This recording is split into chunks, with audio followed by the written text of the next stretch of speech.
नमस्कार विद्यार्थी आणि पालक मित्रांनो, आज आपण चर्चा करणार आहोत की जर आपण महाराष्ट्र स्टेट कोट्यामधून काउन्सिलिंग करतो तर आपल्या कॅटेगरीमधून किती मुलं जे आहेत ते काउन्सिलिंगमध्ये फॉर्म फिल करतात आणि आपल्यासोबत कॉम्पिटिशन करतात याच्याबद्दल आपण सविस्तर चर्चा करणार आहोत। आपल्या मनात काही प्रश्न निर्माण होतात, जसं की देशामध्ये 25 लाख मुलं एक्झाम देतात, तर 25चे 25 लाख महाराष्ट्र स्टेट काउन्सिलिंगसाठी एलिजिबल असतात का? किंवा सेकंड क्वेश्चन असा असतो की महाराष्ट्र स्टेटमधून 3 लाख मुलं जे आहेत ते नीट एक्झाम देतील, तर ते 3 लाख मुलं पूर्णच्या पूर्ण काउन्सिलिंगमध्ये पार्टिसिपेट करतात का? किंवा आपल्या मनामध्ये अजून एक क्वेश्चन असतो की सर नीट रिझल्ट आल्याच्या नंतर जे मुलं नीट क्वालिफाय होते त्यांनाच काउन्सिलिंगमध्ये एंट्री दिली जाते का? की मग जे मुलं 5 मार्कावर आहेत, 10 मार्कावर आहेत किंवा निगेटिव्ह मार्कावर आहेत त्यांना पण महाराष्ट्र स्टेटच्या काउन्सिलिंगमध्ये एंट्री दिली जाते? तर या सर्व प्रश्नांची उत्तरे या छोट्याशा व्हिडिओमध्ये मी तुमच्याबरोबर शेअर करणार आहे। तुम्ही पूर्ण व्हिडिओ बघा, तुमचे सगळे डाऊट क्लिअर होऊन जातील आणि तुम्हाला एक आयडिया येईल की तुमच्या कॅटेगरीमधून महाराष्ट्र स्टेट काउन्सिलिंगमध्ये किती मुलं ऍप्लिकेशन फॉर्म भरून काउन्सिलिंगमध्ये पार्टिसिपेट करतात हे तुम्हाला ओरली समजून येईल। आता तुम्हाला जी ही पीडीएफ दिसते स्क्रीनवर, तर ही गव्हर्नमेंट ऑफ महाराष्ट्र म्हणजेच सीईटी सेलनं 2025 ला जी काय एसएमएल लिस्ट अनाउन्स केली होती ना, ती लिस्ट आहे।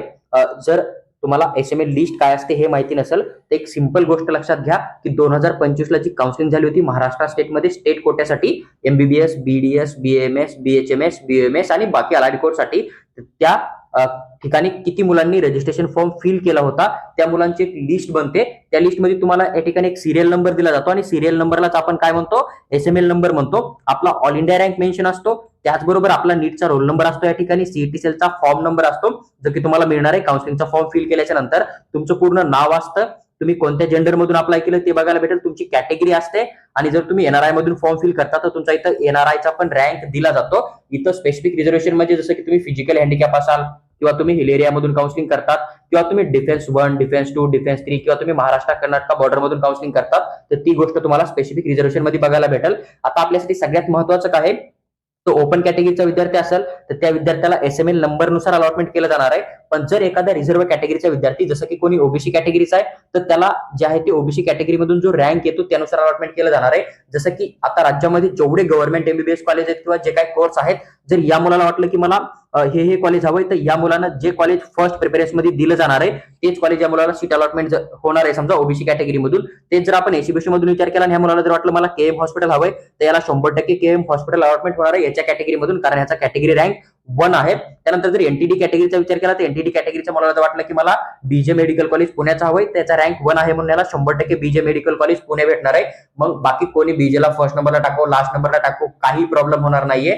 तुम्हाला ही गोष्ट लक्षात ठेवणं आहे। तर जर कॅटेगरीचा विद्यार्थी असेल तर तुमचा कॅटेगरी रँक किती येतो त्यानुसार तुम्हाला सीट अलॉटमेंट केलं जाणार आहे, ही गोष्ट लक्षात ठेवणं आहे। आता एक्झाम्पल द्यायचं झालं तर लक्षात ठेवा, जर टोटल गव्हर्नमेंट कॉलेजमध्ये जर समजा 100 जागा असतील एमबीबीएसच्या एनटीडी कॅटेगरीसाठी आणि जर तुमचा जो रँक आहे समजा तो जर 120 येत असेल, तर तुम्ही कन्सिडर करू शकता की तुम्हाला 100% जे आहे ते एक गव्हर्नमेंट एमबीबीएस कॉलेज महाराष्ट्रामध्ये कुठे ना कुठे अलॉटमेंट होणार आहे। आणि जे एक्झाम्पल दिलं तो फक्त एक फेक डाटा होता, रिअल डाटा नव्हता, ही गोष्ट लक्षात ठेवा। मी तुम्हाला समजून सांगण्यासाठी एक्झाम्पल दिलंय। सीट जर तुम्हाला चेक करणं असेल तर तुम्हाला लास्ट इयरचं सीट मॅट्रिक्स सीईटी सेलच्या ऑफिशियल वेबसाईटवर मिळणार आहे किंवा आमच्या टेलिग्राम ग्रुपमध्ये आम्ही शेअर केलंय, तुम्ही तिथून डाउनलोड करून तुमच्या कॅटेगरीच्या टोटल गव्हर्नमेंट प्रायव्हेट मध्ये किती सीट एमबीबीएसच्या त्या कॅल्क्युलेट करू शकतात आणि तुमचा रँक जो आहे ऑल इंडिया रँक नुसार एसएमएल नंबर मध्ये किती येऊ शकतो याचा तुम्ही एक अंदाज लावू शकतात आणि त्यानुसार तुम्ही कन्सिडर करू शकतात की तुम्हाला महाराष्ट्र स्टेटमध्ये किती टक्के सीट अलॉटमेंटचा चान्स आहे। आणि जर तुम्हाला वाटते की खूप कमी चान्स आहे तर मग तुम्ही त्या कंडिशन मध्ये डिसिजन घेऊ शकतात की तुम्हाला बीडीएस करणं आहे, बीएमएस करणं आहे का फिजिओथेरपी करणं आहे।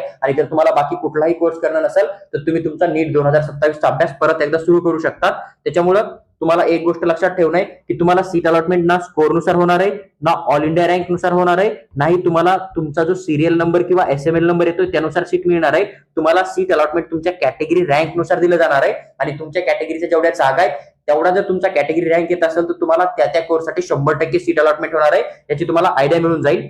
आता जर आपण विचार केला की हा जो मुलगा आहे एनटीडी वाला, हा कॅटेगरी मधून नंबर 1 ला आहे, म्हणजे याला राज्यातलं कोणतं पण टॉपचं कॉलेज मिळणार आहे। पण याचा तुम्ही ऑल इंडिया रँक बघितला तर 178 आहे, म्हणजे तुम्ही असं कन्सिडर करू शकता की तुमचा जर रँक 150 ते 200च्या आतमध्ये आला तर तुम्हाला महाराष्ट्र स्टेट मधलं एनटीडी कॅटेगरी मधून जे आहे ते सगळ्यात टॉपचं कॉलेज 100% अलॉटमेंट होऊन जाणार आहे, ही गोष्ट लक्षात ठेवा। आता आपण चर्चा करूया की टोटल किती मुलांनी जे आहे ते महाराष्ट्र स्टेटमध्ये लास्ट इयरला काउन्सिलिंग मध्ये फॉर्म फिल केला, तर जवळपास 60,021 मुलांनी जे आहे ते काउन्सिलिंग मध्ये पार्टिसिपेट केलं होतं। आता इथं अजून एक महत्त्वाची गोष्ट लक्षात ठेवा, जे मुलं नीट क्वालिफाय करतील ते मुलं एमबीबीएस, बीडीएस, बीएमएस, बीएचएमएस आणि युनानी हे जे कोर्स आहेत यासाठी 100% अप्लाय करू शकतात। पण जे मुलं नीट एक्झाम क्वालिफाय करणार नाहीत ते मुलं फक्त बीपीटीएच कोर्स आहे आपला किंवा बीओटीएच आहे किंवा BASLP नावाचा एक कोर्स आहे समजा, किंवा BPO वाला एक आहे, किंवा BNYS नावाचा एक कोर्स आहे समजा, बॅचलर ऑफ नॅचरोपॅथी जे आहे त्याच्यामध्ये तुम्ही अप्लाय करू शकता. जर तुम्ही नीट क्वालिफाय नसाल किंवा नीट मध्ये तुमचे 5 ते 10 मार्क येत असतील किंवा तुम्हाला नीट एक्झाम मध्ये निगेटिव्ह मार्क असतील तरी पण तुम्ही या अलाइड कोर्ससाठी 100% काउन्सिलिंग करू शकतात. पण जर तुम्ही नीट क्वालिफाय नसाल तर तुम्हाला कुठल्याही प्रकारे BMS BHMS किंवा युनानी किंवा मग MBBS BDS कोर्ससाठी अप्लाय करता येत नाहीये, ही गोष्ट लक्षात ठेवा. बाकी तुम्ही नीट क्वालिफाय असाल, स्टेट कोट्यामधून बी करू शकतात, NRI कोट्यामधून बी करू शकतात, IQ कोट्यामधून बी 100% सगळ्या राऊंडला पार्टिसिपेट करू शकतात. ही गोष्ट तुम्हाला लक्षात घेणं आहे. आता जर आपण कॅटेगरी वाईज बघितलं तर जवळपास जो ST कॅटेगरीचा मुलगा होता तो 2718 रँकवर लास्ट विद्यार्थी होता. म्हणजे 2025 ला ST कॅटेगरी मधून 2718 मुलांनी काउन्सिलिंग मध्ये भाग घेतला होता आणि त्या मुलाचा जो ऑल इंडिया रँक होता जवळपास 13,19,363 होता. आता आपला क्वेश्चन असेल की सर ह्यानं काउन्सिलिंग मध्ये भाग घेतला पण ह्याला सीट अलॉटमेंट होणार का? तर हो, बिलकुल. ह्यानं जर समजा जसं अलाइड कोर्स मध्ये काउन्सिलिंग केली तर ह्याला 100% फिजिओथेरपी म्हणा किंवा ऑक्युपेशनल थेरपी म्हणा, BPO BSLP BNYS या कोर्स पैकी कोणत्या ना कोणत्या कोर्सला 100% सीट अलॉटमेंट होऊन जाणार आहे. जसं फिजिओथेरपी चूज करेल तर एक सेमी गव्हर्नमेंट कॉलेज मिळून जाईल, पण BNYS किंवा बाकीचे BPO वगैरे कोर्स आहेत तर त्या ठिकाणी या मुलाला जे आहे ते गव्हर्नमेंट कॉलेज पण 100% अलॉटमेंट होऊ शकतं. तर जेवढे मुलं काउन्सिलिंग मध्ये पार्टिसिपेट घेतील त्या सर्व मुलांना अलॉटमेंट होण्याचे 100% चान्स असतात. फक्त फरक एवढा राहतो की तुम्हाला MBBS ला अलॉटमेंट हवंय तर जेवढ्या गव्हर्नमेंट कॉलेज प्रायव्हेट कॉलेजच्या जागा आहेत तेवढा जर तुमचा कॅटेगरी रँक आला आणि तेवढ्या जर सीट असतील तरच तुम्हाला अलॉटमेंट होणार आहे. मग त्यानुसार तुम्ही BMS चे कॅल्क्युलेट करू शकतात, BDS चे कॅल्क्युलेट करू शकतात. पण तुम्ही जेवढे कोर्स आहेत राज्यामध्ये त्या सगळ्याच कोर्ससाठी काउन्सिलिंग करणार आहे तर तुला 100% कोणतं ना कोणतं कॉलेज जे आहे ते अलॉटमेंट होणार आहे. मग तुम्ही SML लिस्ट मध्ये सगळ्यात शेवटी नंबरला असाल तरी. आता जर आपण ST कॅटेगरीच्या नंतर OBC कॅटेगरी मधून बघितलं तर जवळपास 16,922 मुलांनी लास्ट इयरला काउन्सिलिंग केली होती. NTC कॅटेगरी मधून 3,140 मुलांनी काउन्सिलिंग केली होती. SC कॅटेगरी मधून 8,255 मुलांनी काउन्सिलिंग केली होती. NTD कॅटेगरी मधून 1,964 मुलांनी काउन्सिलिंग मध्ये भाग घेतला होता. त्यानंतर तुम्ही VJ कॅटेगरी चेक केलं तर जवळपास 2,040 मुलांनी या ठिकाणी काउन्सिलिंग मध्ये पार्टिसिपेट केलं होतं. NTB कॅटेगरी मधून 1,421 मुलांनी काउन्सिलिंग मध्ये भाग घेतला होता. त्याच पद्धतीने तुम्ही या ठिकाणी चेक करू शकता की कोणत्या कॅटेगरी मधून किती मुलांनी भाग घेतला. EWS मध्ये लास्ट इयर थोडी कॉम्पिटिशन कमी होती. आता जर आपण ACBC चा बघितलं तर 5,963 मुलांनी भाग घेतला होता.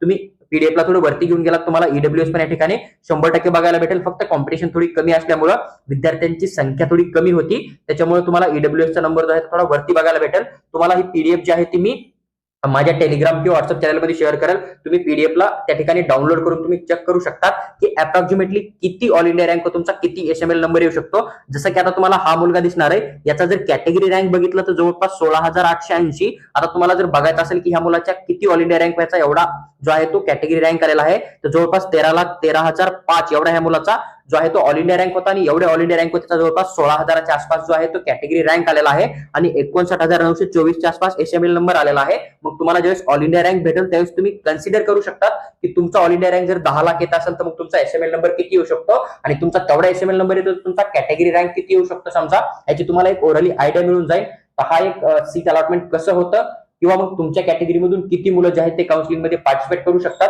याची मी डिटेल माहिती तुमच्याबरोबर शेअर केली आहे. तुम्हाला जर व्हिडिओ आवडला असेल आणि अशाच प्रकारे काउन्सिलिंगची पूर्ण डिटेल मध्ये इन्फॉर्मेशन हवी असेल तर तुम्ही आमच्या DPT मेडिकल कन्सल्टन्सी युट्यूब चॅनलला सबस्क्राईब करून आमच्यासोबत जोडून राहा. त्याचबरोबर आमचं व्हॉट्सअप चॅनल जॉईन करा जेणेकरून की येणारी प्रत्येक अपडेट आम्ही सविस्तर मध्ये एक्सप्लेन करून त्या चॅनलमध्ये डेफिनेटली शेअर करू.